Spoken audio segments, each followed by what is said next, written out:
Hello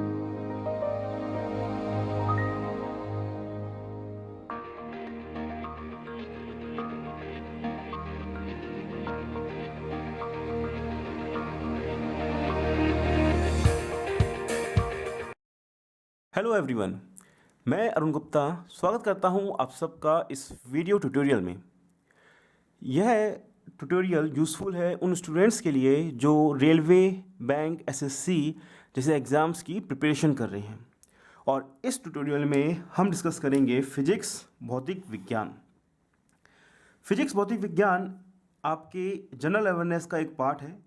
general awareness में कई topics है, जैसे पॉलिटिक्स भी है, इकोनॉमिक्स भी है। उसमें एक जो हमारा है वो है जनरल साइंस। और जनरल साइंस के कैटेगरी में आपके फिजिक्स आता है, केमिस्ट्री आता है, बॉटनी आता है और बायोलॉजी आता है।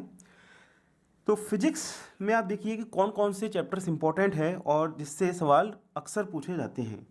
तो कुछ क्वेश्चंस होते हैं आपके यूनिट्स के, इकाई बेस कि बताइए इसकी यूनिट क्या है, इस टाइप के सवाल। फिर वेग, दूरी, बल, काइनेमेटिक्स। फिर थर्मोडाइनेमिक्स पे क्वेश्चंस आते हैं काफ़ी, दाब, तापमान। और क्वेश्चंस आते हैं आपके इंपॉर्टेंट विद्युत, इलेक्ट्रिसिटी पर। चुंबकीय पे क्वेश्चंस आते हैं, ऑप्टिक्स पे आते हैं, लेंस, प्रकाश और टोटल इंटरनल रिफ्रैक्शन पे काफ़ी क्वेश्चन बनते हैं।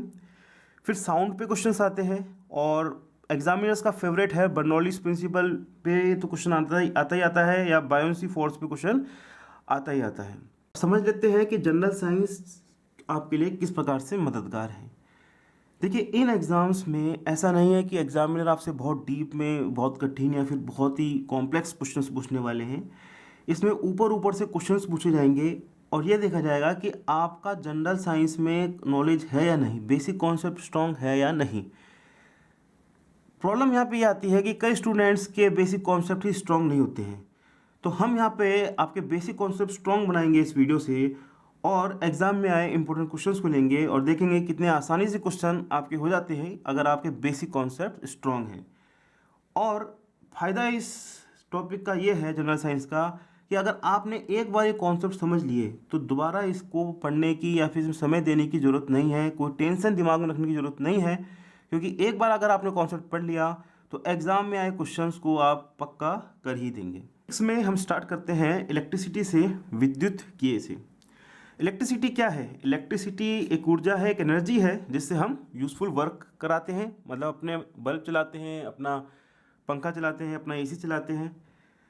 इलेक्ट्रिसिटी को समझने के लिए समझना होगा इसके बेसिक पैरामीटर्स, इसकी बेसिक प्रॉपर्टीज़। बेसिक प्रॉपर्टीज़ समझना क्यों ज़रूरी है कि समझिए, जैसे कि मैं आपको टी शर्ट के बारे में आपकी क्लास ले रहा हूँ, तो टी शर्ट के बारे में समझाने के लिए इसकी बेसिक प्रॉपर्टी मैं आपको बताऊंगा, जैसे कि इसकी साइज़ क्या है, इसका कलर क्या है, इसका फैब्रिक क्या है, कौन कौन सी टाइप की है, पार्टी वेयर है, फॉर्मल है।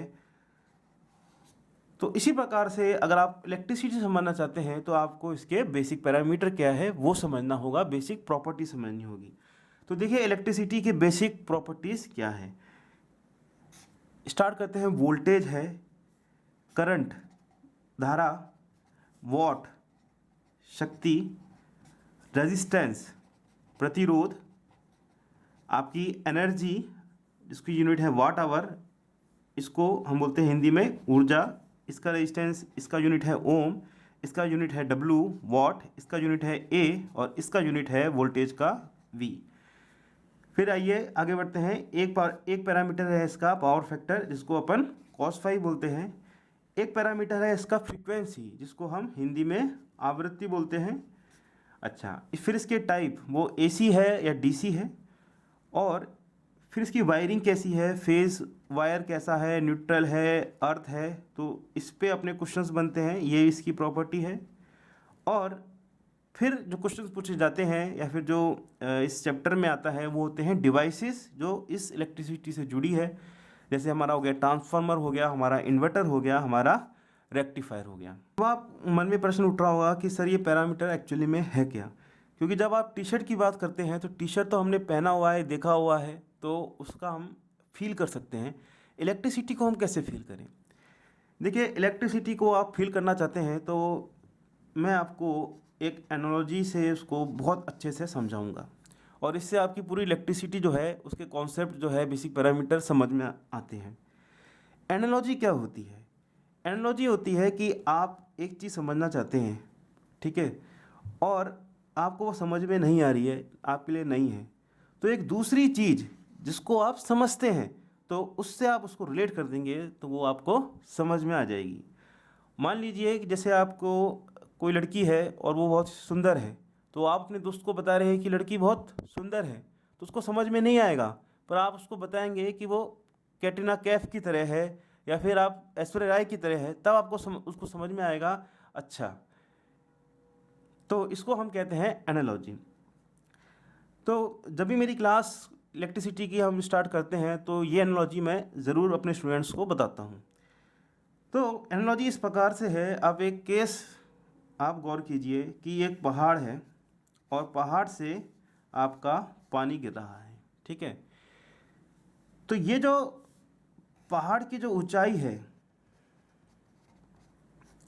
इसको हम बोलेंगे एच, जो पहाड़ की ऊंचाई है, और यह दर्शाती है वोल्टेज को।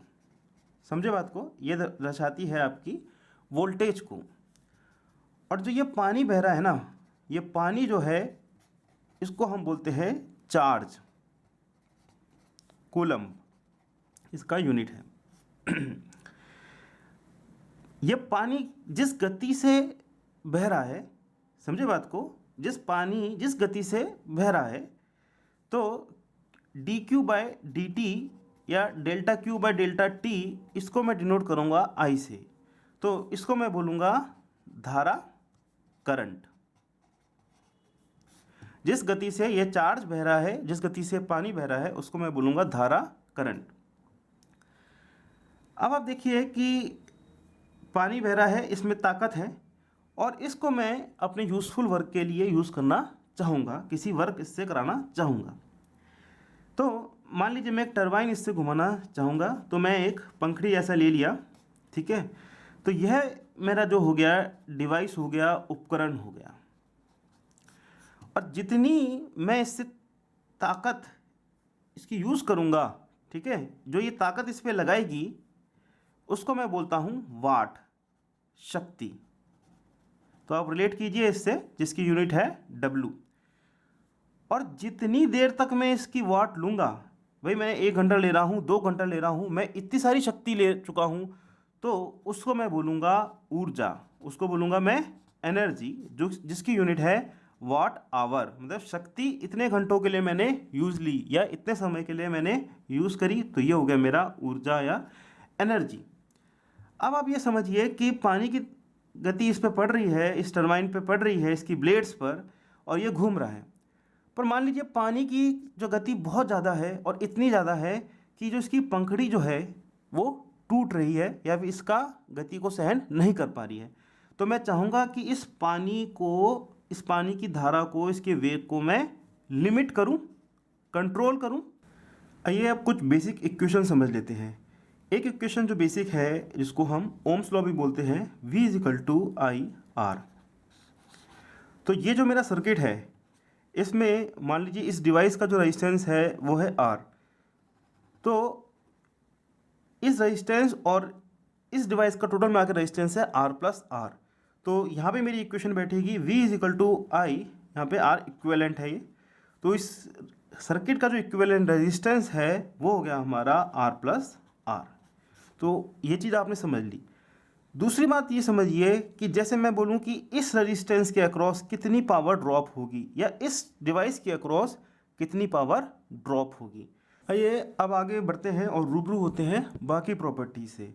तो एक मैंने आपको बताया था एसी का, आप सुना होगा आपने, इलेक्ट्रिसिटी एसी भी होती है और इलेक्ट्रिसिटी आपकी डीसी भी होती है। तो इलेक्ट्रिसिटी एसी या डीसी क्या होती है वो हम समझते हैं। देखिए डीसी में क्या होता है कि अगर समय के साथ वोल्टेज का जो स्तर है वो अगर कांस्टेंट रहता है, वो चेंज नहीं होता है, तो मैं उसको डीसी बोलूँगा। उदाहरण के तौर पे आपने बैटरी देखा होगा, आपका जो बैटरी जो हम यूज़ करते हैं, जैसे टॉयज़ में यूज़ करते हुए आपने देखा होगा, तो इसमें प्लस और माइनस होता है, और इसका जो लेवल है सपोज़ कीजिए 3.7 वोल्ट है, तो 3.7 वोल्ट का ये है बैटरी है, तो ये डीसी इसका है 3.7 वोल्ट, ये कांस्टेंट ही रहेगा। धीरे धीरे ये 3.6 हो सकता है, 3.5 हो सकता है, पर इसको मैं बोलूँगा 3.7 वोल्ट डीसी वोल्टेज है इसमें। आपका जो मोबाइल का बैटरी है वो भी डीसी वोल्टेज है। ये तो हमने समझ लिया कि कांस्टेंट जो वोल्टेज रहेगा तो उसको मैं बोलूँगा डीसी। अब देखिए एसी क्या होता है वो समझ लीजिए। एसी का फुल फॉर्म होता है ऑल्टरनेटिंग, एक के बाद एक, ऑल्टरनेटिंग। और डीसी का फुल फॉर्म होता है आपका डायरेक्ट करंट। ठीक है। अब ऑल्टरनेटिंग में क्या होता है कि वोल्टेज का जो स्तर है वो ऊपर नीचे होता रहता है। कैसे? साइनसोइडल फॉर्म में। तो इसको मैं बोलूँगा साइनसोइडल फॉर्म में है तो इसको मैं एसी बोलूँगा, ऑल्टरनेटिंग करूँगा। मतलब यहाँ पे देखिए वोल्टेज है ये और ये मेरा है। अब हम एक और यूनिट को लेंगे, उसको हम बोलते हैं फ्रीक्वेंसी, आवृत्ति।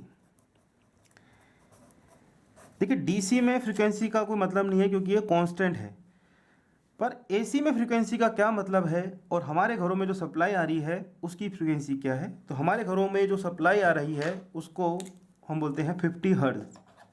50 हर्ट्ज इसका साइकिल भी बोलते हैं और फ्रीक्वेंसी बोलते हैं।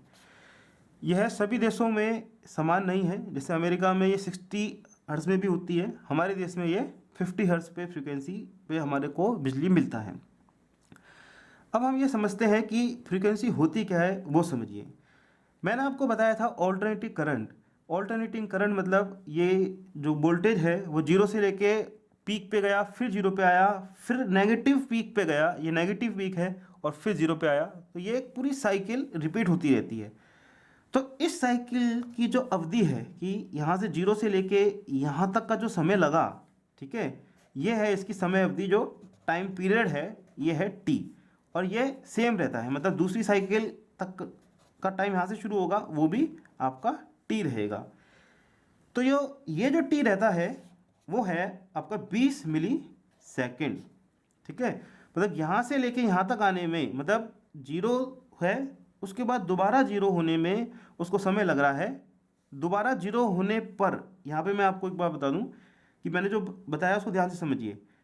दोबारा जीरो होने पर तो यहाँ पे भी जीरो हो रहा है नहीं, यहाँ पे जब ये नीचे से ऊपर जा रहा है, ठीक है, इसका डायरेक्शन देखिए, नीचे से ऊपर जा रहा है, यहाँ पे ऊपर से नीचे जा रहा है, इसको मैं साइकिल नहीं बोलूँगा, साइकिल बोलूँगा यहाँ पर जब ये फिर से नीचे से ऊपर जा रहा है। यहाँ पे भी नीचे से ऊपर जा रहा है और जीरो हो रहा है, तो इसको मैं बोलूँगा मेरा टाइम पीरियड। और ये जो टाइम पीरियड है हमारे देश में वो है 20 मिली सेकेंड का हमको सप्लाई मिलता है। और फ्रिक्वेंसी क्या है? फ्रिक्वेंसी क्या है? 1/t। तो अगर 1/20 मिली सेकेंड में करूँगा तो ये मेरा आएगा 50 हर्ट्ज। इसको आप ऐसे भी समझिए, साधारण भाषा में कहूँ मैं कि एक सेकेंड में 50 बार 50 साइकिल है। मतलब कि ये जीरो से लेके इस पोजीशन से लेके जब इस पोजीशन पे आया तो ऐसा एक सेकेंड में 50 बार होगा। तो ये मेरी हो गई फ्रीक्वेंसी। अब मैं एक और कॉन्सेप्ट को छूऊंगा जो एग्ज़ाम की दृष्टि से इम्पोर्टेंट है, और वो है हमारा फ्यूज़ वायर। देखिए फ्यूज़ वायर क्या होता है। फ्यूज़ वायर जो है एक ऐसी चीज़ है जो रक्षा करता है, जो प्रोटेक्टिंग डिवाइस है, प्रोटेक्टिंग डिवाइस है। और ये क्या होता है ये मैं आपको बताता हूँ। देखिए ये जो है अपना खुद का कुर्बानी कर देता है, क्या अपना त्याग कर देता है, सेक्रीफाइस करता है। कैसे वो समझिए। और एक जो है आपको समझना है कि कई बच्चे कंफ्यूज होते हैं कि फ्यूज़ को सीरीज़ में लगाना है या पैरेलल में लगाना है। तो इसको आपको सीरीज़ में लगाना रहता है। देखिए किस प्रकार से, जैसे मैंने आपको सर्किट बताया कि मान लीजिए ये बल्ब है या कोई भी आपका डिवाइस है आपका, और ये आपका है वोल्टेज सोर्स है, ठीक है, एसी भी हो सकता है, डीसी भी हो सकता है। अब देखिए कि किसी कारण से मान लीजिए आपका जो इलेक्ट्रिकल डिवाइस है, तो इस फ्यूज़ वायर में जो एनर्जी जो उसको मिलेगा, जो वाट ताकत मिलेगा वो है I²R, और ये हीट के तौर पे डिसिपेट होगा इस पर। तो जब इसको ये हीट मिलेगा तो होता क्या है कि इसका जो मेल्टिंग पॉइंट है बहुत लो होता है। मतलब थोड़े से तापमान में ही ये पिघल जाता है, मतलब जल्दी पिघल जाता है। और जब ये पिघल जाएगा, समझिए ये एक तार है बेसिकली, ठीक है, और ये जब ये तार पिघल गया तो ये जो कनेक्शन जो है हमारा जो जुड़ा हुआ था वो हट गया यहाँ से। और ये जो हमारा डिवाइस है उसको करंट मिलना बंद हो गया, तो मतलब ये प्रोटेक्शन हो गया है इसका।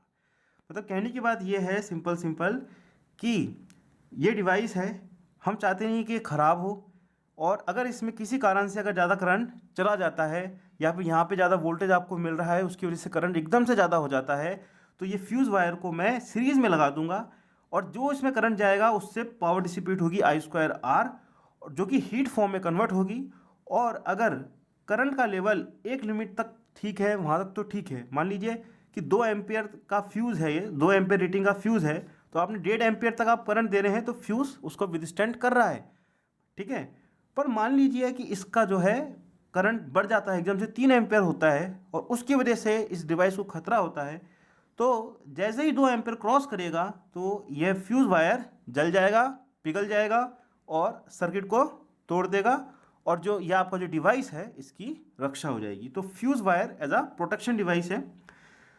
इसमें ये पूछा जाता है एग्ज़ाम में कि फ्यूज़ वायर की प्रॉपर्टी क्या है, क्या होनी चाहिए। तो एक तो ये बात कि उसका मेल्टिंग पॉइंट लो होना चाहिए। अगर उसका मेल्टिंग पॉइंट लो होगा तो ही वो जल्दी से पिघल जाएगा और उसकी रक्षा कर पाएगा, तो लो मेल्टिंग पॉइंट होना चाहिए। और दूसरी बात क्या है, देखिए हम इस डिवाइस में काम कर रहे हैं, तो मान लीजिए इसको मिल रहा है वाट एनर्जी W मिल रहा है इससे। यहाँ पे मैं आपको एक मेमोरी ट्रिक देता हूँ। मैंने आपको बताया कि फ्यूज़ वायर में आपका टिन और लेड है, पर अब ये आपका एग्ज़ाम में क्वेश्चन आता है और आपको चार चार ऑप्शन दिया जाएगा, निक्रोम वायर है, टिन है, लेड है, आपका कुछ भी आपको दिया जाएगा, तो आप मे बी कंफ्यूज हो सकते हैं। तो इसको याद करने का ट्रिक ये है कि आप एक वर्ड याद